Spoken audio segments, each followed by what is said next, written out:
From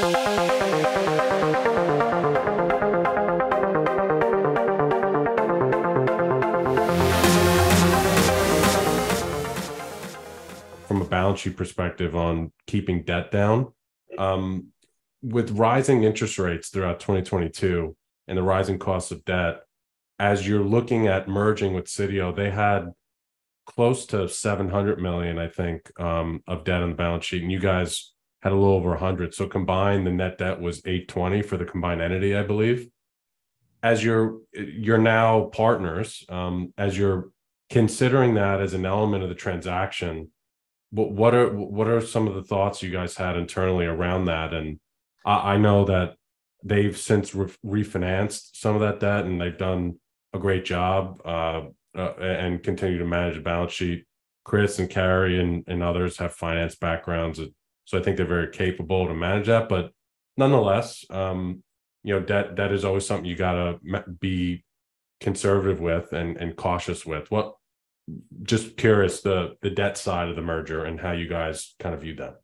No, I think one thing that got us comfortable with Sitio and doing the deal with them, even with $800 million of debt, was the fact that when you look at their distribution policy, they were 65%, shareholder returns in the form of a dividend, but 35% of their cash flow is going to be retained to pay down debt and others. And so when you look at the environment, we knew that they were going to be rapidly paying down debt. I know here in the May press release, I think they paid down either mid $30 million in terms of debt. And so now I think you're sub $800 million in debt already, inclusive of what they mentioned they paid down in their year-end press release. And so they've already made pretty significant progress in terms of paying down debt. I think what also gets us very comfortable is just the disciplinedness in terms of their underwriting philosophy and how they view deals. And so, they're not going to be out there overpaying for transactions. And so, I think what you saw here in the first quarter was the very disciplined process.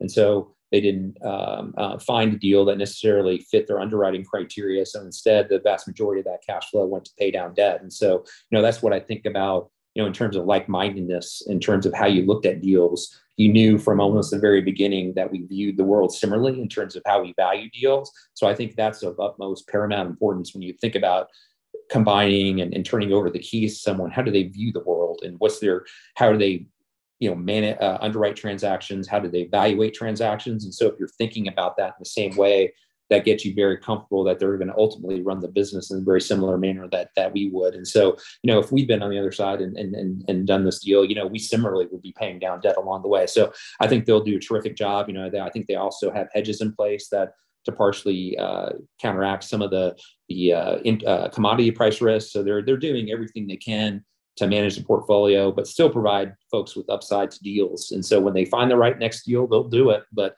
in the interim, they're going to be paying down debt and creating value for shareholders in that manner.